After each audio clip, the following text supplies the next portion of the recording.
my little thing? And you're live. Check 1, 2. Is this thing on? We are live. Oopsie doopsie. Sorry. Hey, everybody. Chef Eric here, the Grateful Chef. Woo. As always, full of gratitude for you joining us each and every week or as often as you possibly can. And telling all your friends in the world about what we're doing here in the kitchen of the Grateful Chef. And we are super grateful that you do that. And I just want to remind everybody of our website real quick, www.eatingwithcheferic.com, and my YouTube channel and Instagram. And, you know, we're loading things up with content. Hopefully you saw our little trip to Spain and then our trip to Boston. And I got some new stuff coming up. I'm leaving tomorrow to go to Ohio to do an event with Phil Wingo, Pork Mafia. And we're doing a thing called the Fête de Boucherie. And it is a long-standing tradition down in Louisiana where families would get together and the men would butcher the livestock that they've raised to be able to feed their families all winter long. So we are not butchering animals. We are not going to be doing that, but we've been assigned a station. Chef John Fultz, who is the ambassador of Louisiana Cooking, puts this thing on at the most unlikely of places. It's called the International Vegetable Institute, or Culinary Institute, and it's down there in Milan, Ohio. And it's going to be really great. I'm going to have lots of pictures and content and stuff like that. I'm really looking forward to it. So that's upcoming this weekend. The event is on Saturday. And they will be butchering at the event. You're just not going to be butchering. I will not be butchering. So there quite possibly will be butchering. No slaughtering, just butchering. Thank God. But I would have to take one for the team. So yeah, so tonight we are doing an international classic. Little surprise, Sherry and Mark aren't here. But anyway. Did you invite them? I invite everybody. Did you specifically? I did not specifically. My bad. So anyway, so we're doing that international classic fish and chips. And this is a very special fish and chips because we know where the fish came from. We know the man who caught the fish. And he is here in our studio audience right now. It's the guy with the Dutch Harbor shirt on.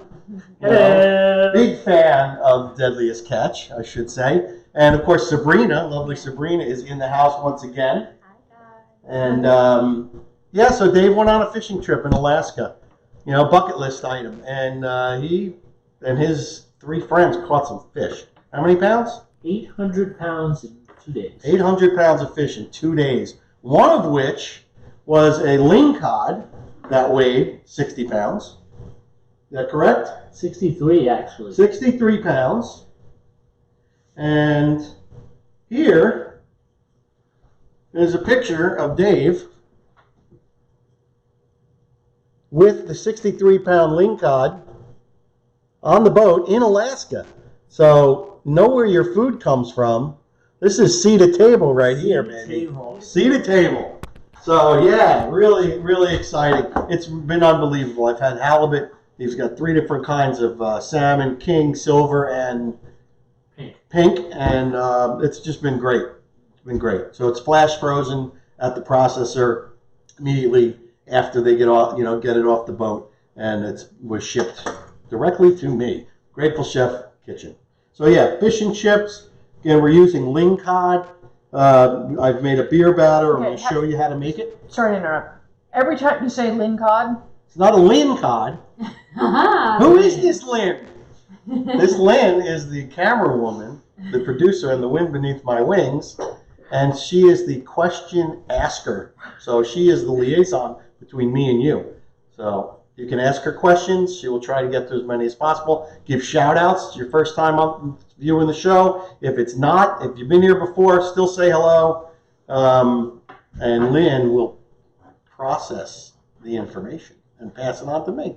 That's how it works. So with that, Daryl Rowland said hi there. Hi, Daryl. I also see Michael Yarabian out there, Malcolm Trucks there. I saw Kevin out there for a bit. So back to the lingcod. Yes. How do you spell that? L-I-N-G. Lingcod. Yeah, it's just, I guess it's a species of cod. I'm sure Kevin will Google that and let us know. Kevin, I please. can actually get that for you. 'Cause I have the Oh, commercial. Dave is on it. You're off the hook, Kevin. Anyway, so I'm making a beer batter. I'm going to show you how easy it is to make that. We're frying in peanut oil. Yay, peanut oil. It's really the best oil for frying. Why?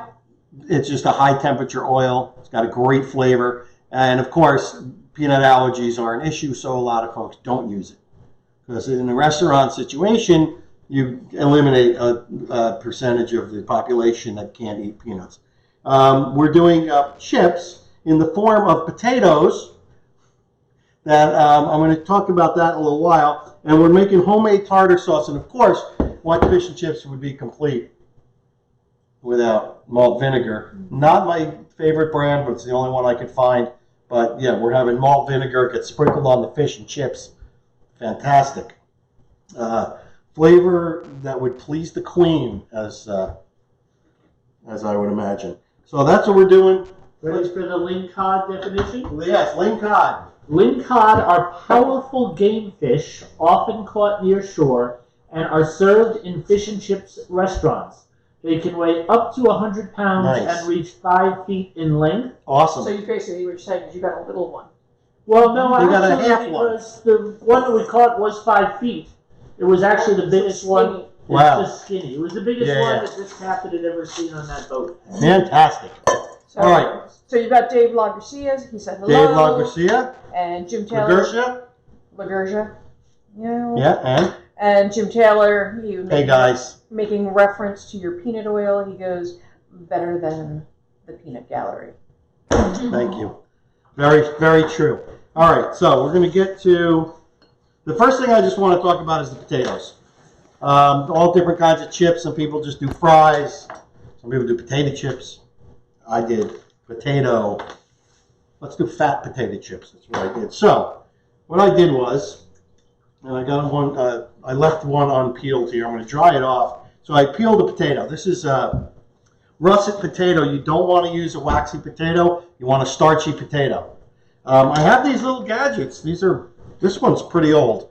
They're basically crinkle cutters, handheld, really easy.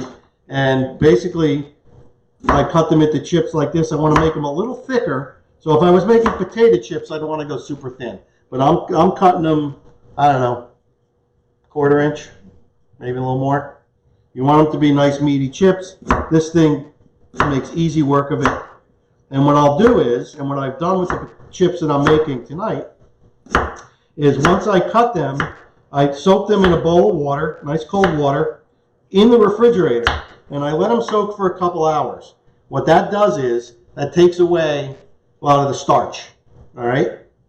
So you want to do that. I'm going to put these in this little bowl of water here. What is the significance of taking away the starch? What does it do for It the just potato? makes for a crispier, cleaner potato chip. So, yeah.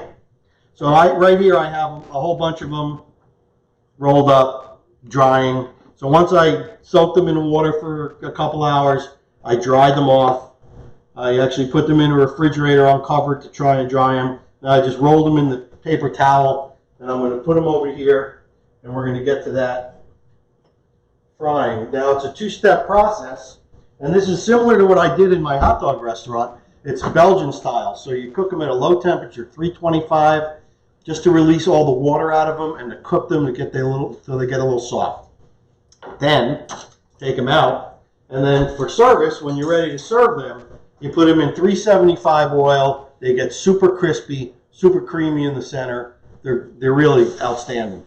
So it's a little bit of a process. It was a big process to do in a restaurant, but we did it in bulk. And you can see there's a burger chain, I don't know, 3 girls, 5 women, 5 guys, something like that. They do the similar process, so they blanch a basket and they hang it on the rack.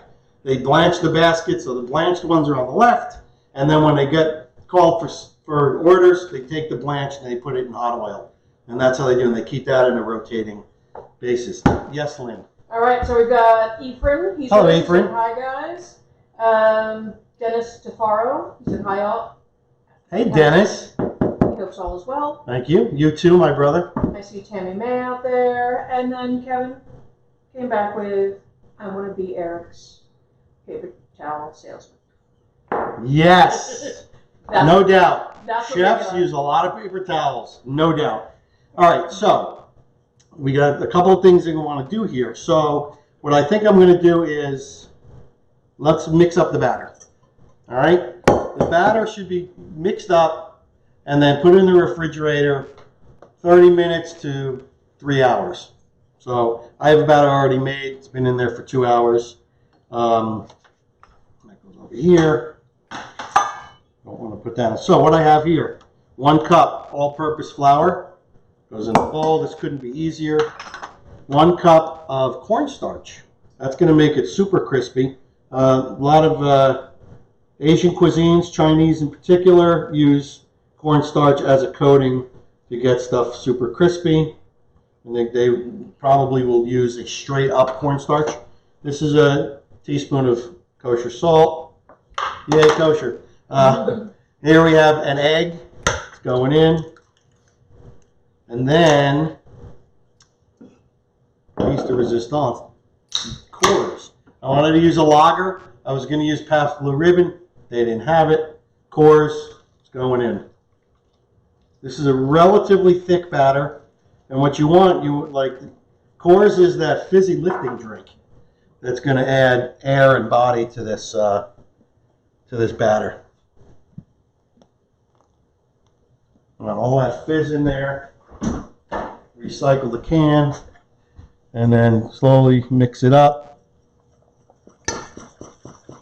Now what you want to do is you want to mix it until you don't have any lumps.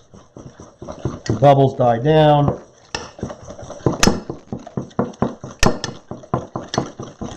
And Sean Heights says hello. Hey, Sean. So basically, that's what you got. Use a whisk. It really makes it easy work. Breaks up the lumps. There are no lumps. And again, put this in the refrigerator. Let it sit 30 minutes to 3 hours. Does it thicken up? It will thicken when it gets colder. So yeah. So I'm going to swap this one out for the one I already have in the fridge.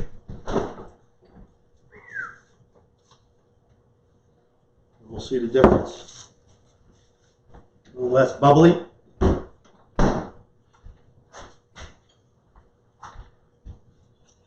Yep, it is definitely thicker. See, so look at the difference of this.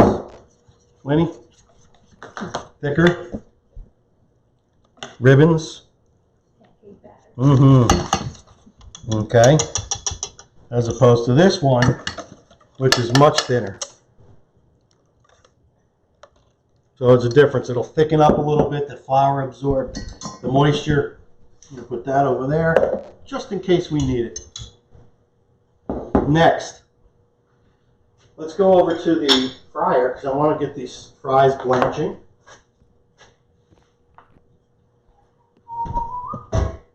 Okay, so I've got 2 fryers set up. You're in my way. I'm in your way? Uh-oh. How's that? Fantastic. Yeah, nothing like getting in the way of the camera woman. All right, so I got 2 fryers set up. This one is at 275 for the chips. Once I'm done with the blanching part, I'll turn it up to 375. We'll do that. This one is at 375 or 350.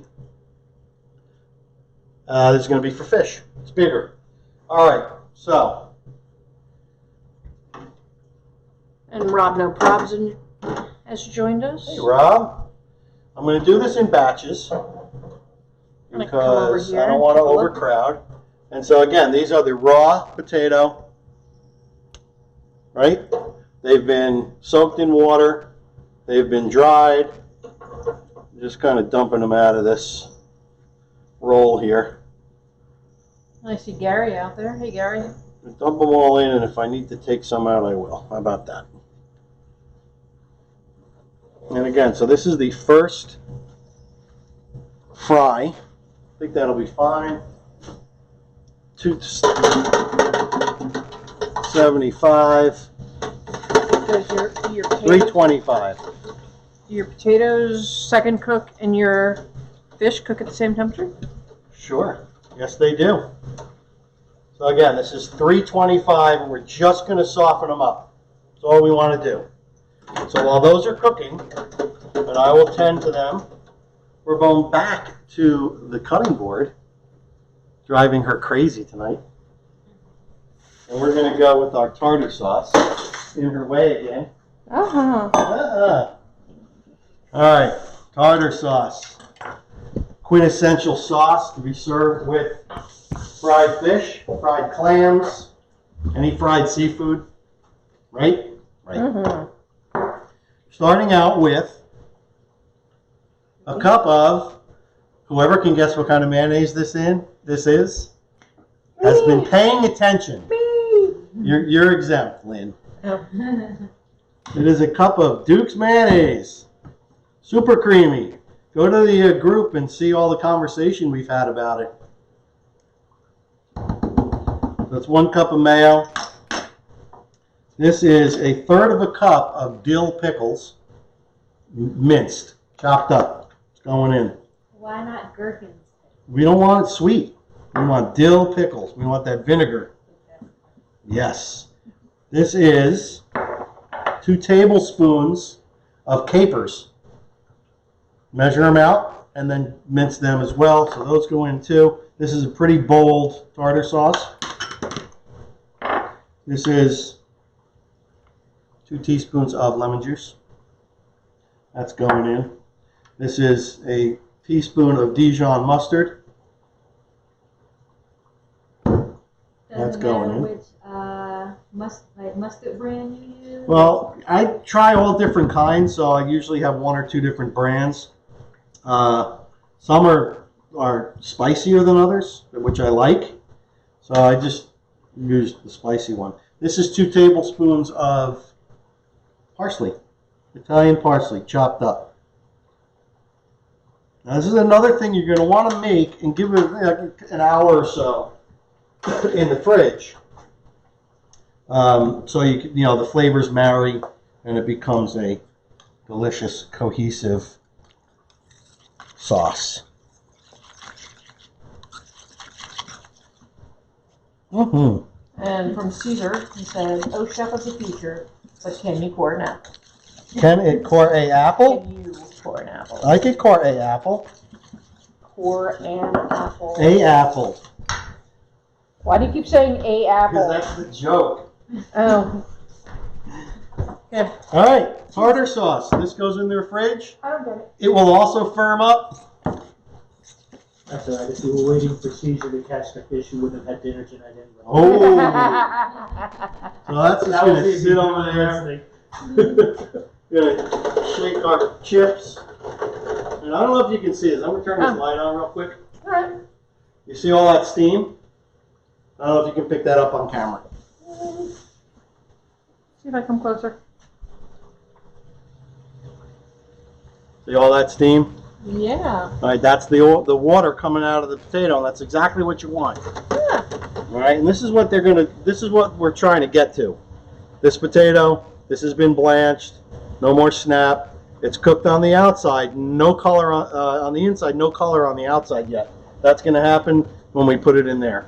All right, so we got the tartar sauce done. One thing I did forget on the tartar sauce, my bad. A little bit of hot sauce, about 5 dabs. Is that normal? Yep. Everything I do is normal. That's going over because we're I going to shouldn't want. say normal. Is it typical? Yes, typical. And it just runs in the background, gives it, another vinegar A little layer of element.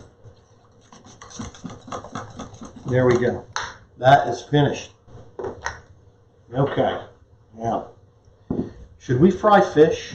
We should fry fish. Okay. I'm going to add these to this later. Let's look at the fish. Fish is over here. Off camera.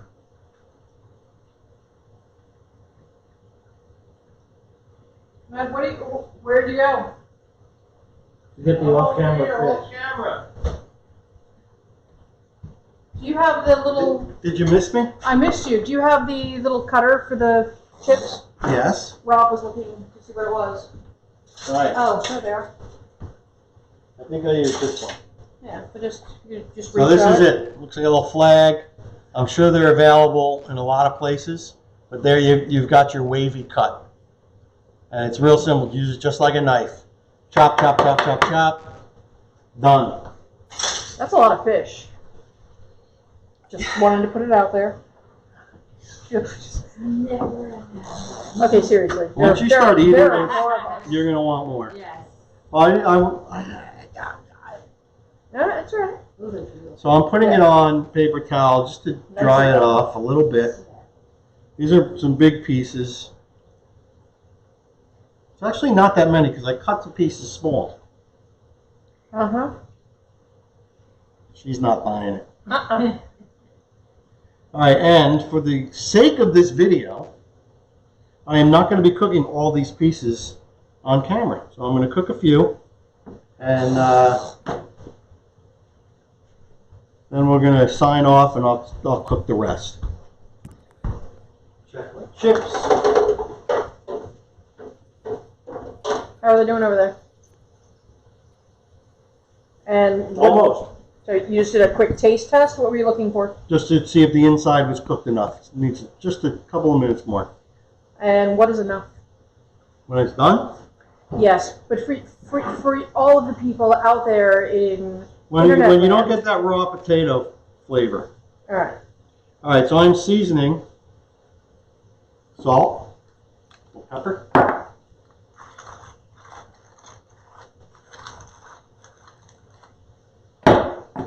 both sides. Kind of pat it in. Flip and flip. Flip and flip. A little more salt. Grab my spoon. Because I am now SurfSafe certified, I'm not going to stick my fishy hands back into the salt container. I missed this from But I'll earlier. dump it right in. I missed this It's from earlier. practice. From Jarrell Rowland. What are your thoughts about an air fryer? I like an air fryer. I just started using one recently, the Ninja Foodie Grill, and I'm liking it. It heats up pizza really well. Do you use it for the frying aspects of it? No, I prefer deep fried, but I can see where people would like to use it in place of deep frying. I understand. Trust and believe. So even in the Ninja Foodie Grill, we did that a couple times. Yeah. We did try to It's fry. sufficient, but it's not what I prefer. So when we did the wings, Yes. we did air frying with the wings. Yes. Those were awesome. All right. They were awesome. So now what I'm going to do is I'm just going to basically put the fish in the bowl. Let's go check in the. I want to do pieces that are similar in size. Two. Maybe I'm just going to do 2. I'll do 3. Just for now. All right, now let's go over to the fryer.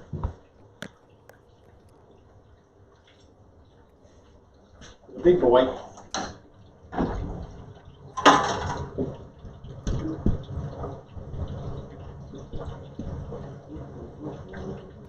Awesome. So I want to make sure that it's completely submerged, obviously, in the batter. And this is a thick batter, and it's good because it actually sticks to the dry fish. And basically, you just want to pick it up and let some of it drip off. And then I'm gonna put it in the fryer, but you want to hold on to it. Because if you let it sink to the bottom, it's gonna stick. So you just gotta hold on to it, kind of let a crust form on it.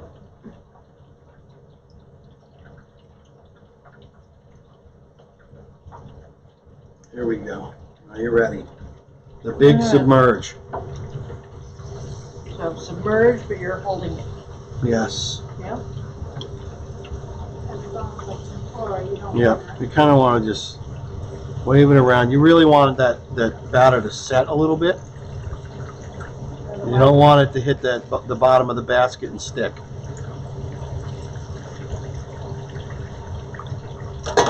There you go, and it like floats. Huh. That's pretty cool. Yep. Look at that. Creepy. Gorgeous. And Daryl said thank you. He didn't think it would taste as good in an air fryer. Yeah. Again, So it's just I can understand. a different texture, different flavor. Now I can see that the batter is puffing up, which is exactly what you want. That's from the beer. Look at this. This is joy right here.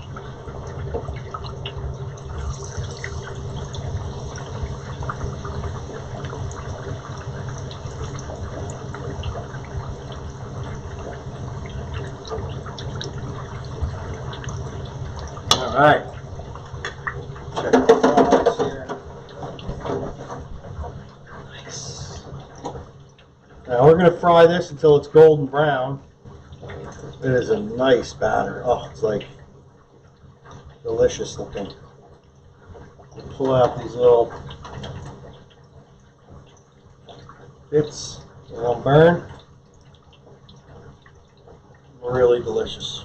I can tell already. And how do you know when it's done? When you get a nice golden brown, you want your fish to be about 3/4 of an inch, maybe an inch, but 3/4 of an inch is optimal. And you can see how it's looking so far. It's getting there.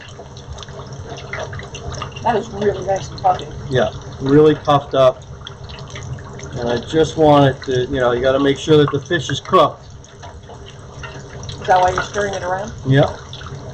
Now remember, with frying, you're cooking from all sides. So, it's a good thing. And with the fries, you're on the second round? Well, this is the that one potato I cut at the beginning of the show. Ah. I'm going to take these out. I want to get these other fries in. So I'm going to let this fryer come up to temperature. It'll tell me when it does by the green light. Ooh. Do most fryers have the green light? Well, this one has a green light. This one tells me that the heater is on, which means it's still heating up. Huh. So, depends on your fryer. Mmm. Yes. I'm ready for dinner, hon. Me too. Yes. So is David. So Dan Olson, what kind of oil are you using? This is peanut oil. I bought a big jug of peanut oil at Costco, and it was a lot less expensive than I thought it was going to be. But it's worth the extra bucks to me, especially if you're deep frying. Absolutely delicious. That is looking really great. And you use peanut oil again. It's a high temperature oil. And it adds flavor. What Flavor. oil would you use for people with peanut allergies, but you still want that high smoke point? It's kind of hard. I mean, you can buy canola oil, vegetable oil. I mean, you're not going to use avocado oil because it'd be very cost prohibitive to buy that much avocado oil. So you could use regular vegetable oil. And we're not, if you're doing something like frying once or twice, it's fine. Sorry. If you're, you're not going to necessarily use it in a restaurant situation. In a restaurant, they actually will drain the oil and strain it constantly, to keep it moving. So, all right. But to your point, restaurants typically wouldn't use peanut oil because of all the food allergies. Right. Some choose to, but when they do, they choose to, write off a percentage of the population that can never come to their restaurant. And Five Guys, they use peanut oil for their fries, and they say, all right, well, we might as well have a box of peanuts in the front so people can eat, peanuts for free. So Daryl asked a question, do you reuse it again for something else or dispose of the oil? It depends on how quickly if I think I'm going to fry again, I will. but you know, I won't hold it for too long. All right, I'm thinking But you that this also- fish is done. You also commented earlier about you were thinking about making beignets. So Yes. you wouldn't do that on top of your fish oil. Correct. Fish oil. Well, Sorry. we decided we didn't want to do fish flavored beignets.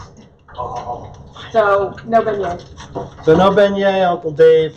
All right, so here's what we got. This fish is done. I'm going to put it onto a paper towel. Ooh, ooh, ooh.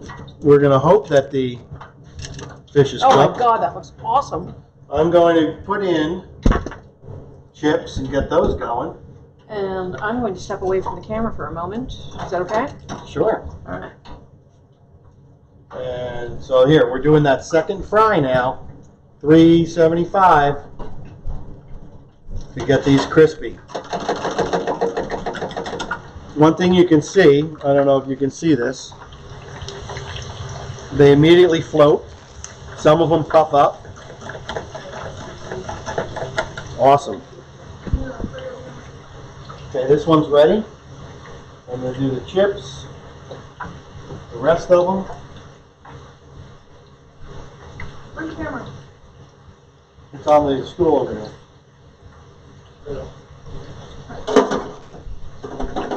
Alright, that's going in. We got fries going, so you can see the edges are beginning to crisp pretty quickly. So once you have that first, and they're puffing up like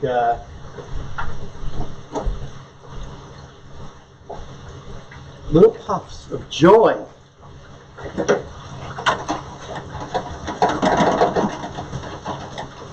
Nice. Yeah, again, it's worth the effort to do the double cook method. They will be the best chips, or if you can do fries this way too, regular straight up cut fries. It's definitely worth the effort. It makes a big difference. But as far as the potato, I know sometimes you get potato chips with the peel on them and stuff like that. I found that if you leave the peel on doing French fries, having the peel on will make them get soggy quicker. So you don't want that to happen. All right, these are getting really nice. We're going to go golden brown on them. I'll finish these last ones. And Hey, nice. do you want some salt? Well, the fish is salted, so I'm not going to salt the outside. The fish is salted. So, and the tartar sauce is pretty hectic in flavor. All right, look at that. Our little basket. Fries are almost done. I will salt the fries, however. Oh my God, look at those fries. Awesome. Crispy. And you see, now you want them to be thick, because otherwise these will turn into potato chips, and that is not necessarily what we're looking for here. Yeah. We sampled them earlier and they were super creamy inside. Yeah. Nice. Fantastic. Let's see. Yes. All right. It was awesome. Anybody got any questions? I do. Where do I play coming? Because my mouth is watering. Yeah, this is comfort food at its finest. All right, Nice. golden brown and delicious. You see Lisa out there, Lisa Duffler. Hi, Lisa. Look at that. I'm gonna let them go a little bit more. I want them a little more brown. We are almost done. That's fantastic. All right, you know what? We're going with it. So I'm gonna let them drain, shake them off. So let's say they're not cooked quite as much as you want them to. Well, they're cooked Could you on the inside. could you throw them back in one more time? Sure. With a little salt on them.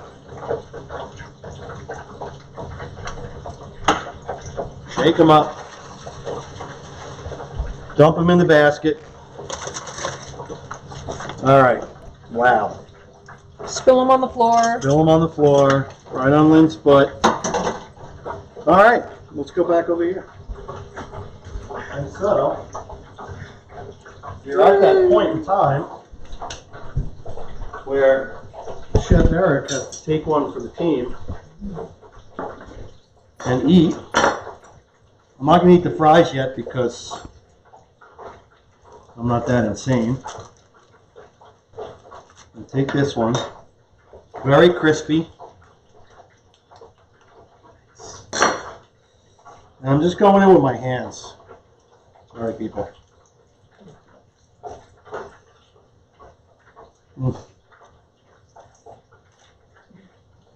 Super juicy. Crispy. Has it ever happened before that somebody has stolen food from in front of his own? Yeah. So I'm going to go in with a little bit of the tartar sauce now. I just want to know if it's ever happened before. Coming in for a little close-up. Close-up of your head.